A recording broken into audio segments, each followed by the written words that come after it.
We begin in the early 20th century when the vast Indian subcontinent is dominated by the British Empire for nearly 150 years. The region is divided into provinces directly administered by the British Empire, and hundreds of princely states indirectly under the British Crown, including Jammu and Kashmir to the north. The colony of India enriches the British Empire, including by providing tea, coffee, cotton, and various tax receipts. Portugal and France still control small areas, although these are highly dependent on the British colony. While in the 19th century anti-British revolts are quelled, from the early 20th century nationalist movements regain momentum. During the First World War, about 1.5 million Indians are drafted into fight on European fronts and across the British Empire. Despite their loyalty and sacrifice, Indians do not see their overall conditions improving after the end of the war, thus intensifying protests against colonial rule. Following increasingly violent and deadly repression by Britain, Mahatma Gandhi becomes a figure of resistance by promoting nonviolence and civil disobedience, including the boycotting of British products. The Indian National Congress spearheads the revolt, calling for the creation of an independent and secular India. But India's Muslim minority do not want a country dominated by Hindus.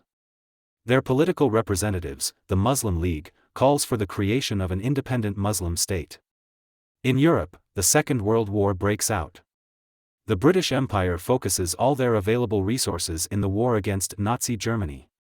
In total, over 2.5 million Indians would fight in different fronts around the world. When the Congress Party calls on people not to participate in World War II efforts and demands the departure of the British, party leaders and tens of thousands of civilians are imprisoned. The Muslim League, meanwhile, cooperates with Britain to remain in their good books. Britain finds itself struggling against Japan, which is allied with Germany, when it takes over Burma. This cuts an important supply of rice in the region, which was a major factor in the Bengal famine of 1943, causing 2 to 4 million deaths.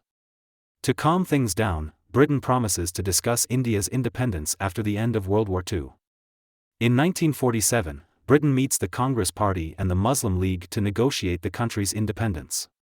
By now, the gap between Hindus and Muslims widens to the point that Britain, fearing a civil war, supports the idea of carving out two states. Thus on August 14, 1947, the Muslim country Pakistan is born, divided into a western and an eastern part. And on August 15, 1947, the Indian Union is born, a secular country with a large Hindu majority. Initially, some princely states refuse to join either of the new countries, while violence between Hindus and Muslims erupts along the new borders. This results in the displacement of millions of people from one country to the other based on their religion.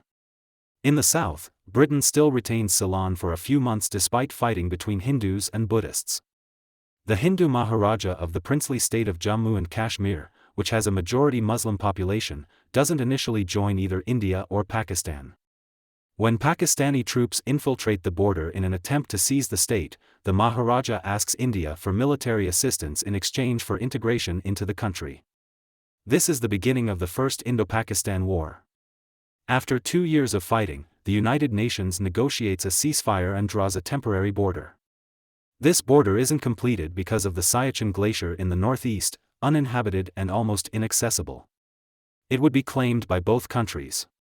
India becomes a federal parliamentary republic, and 171 million citizens are eligible to vote in the first elections in the country.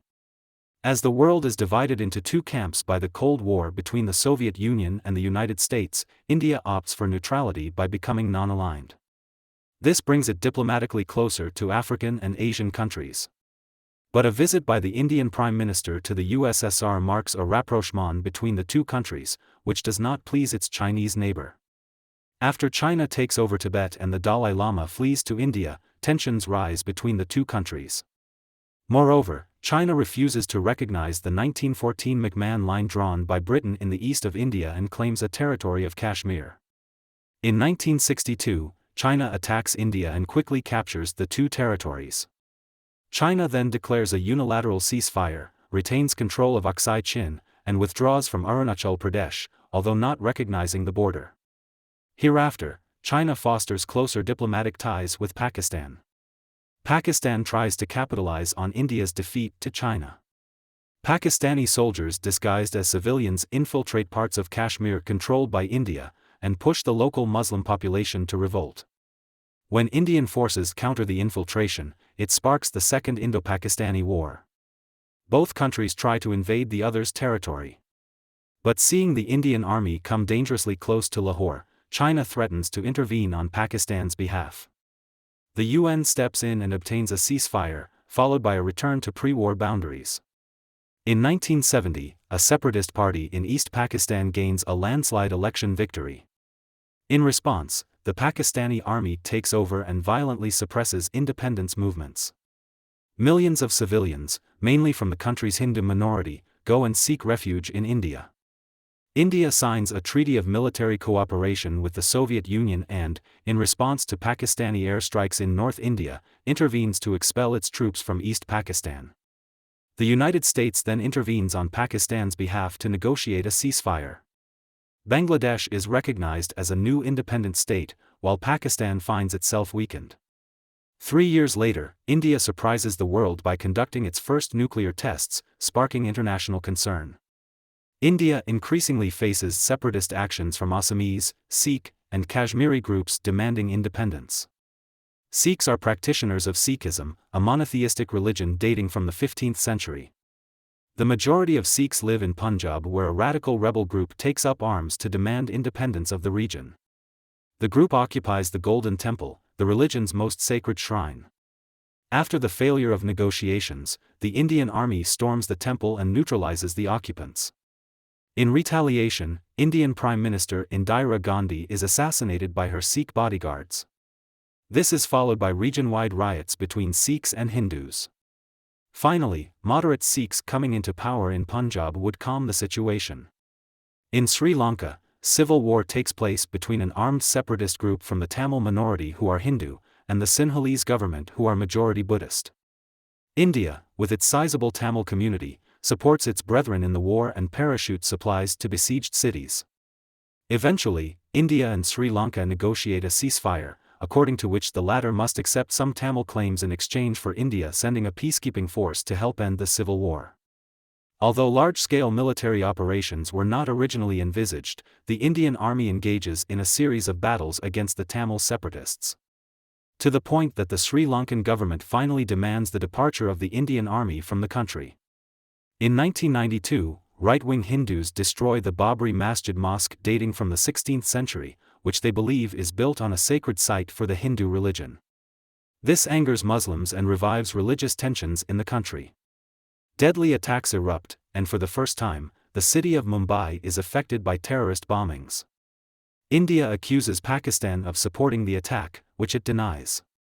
Both countries conduct nuclear tests, drawing wide international condemnation and sanctions. In Kashmir, Pakistani fighters infiltrate into the Indian side. The Indian army counters and quickly regains control of the area. After the September 11 attacks, the United States and India move closer to cooperate in the fight against Islamist terrorism emanating from Pakistan. China meanwhile strengthens its relationship with Pakistan. Several Indian cities suffer terror attacks, the most audacious of which is the Mumbai attacks of November 2008.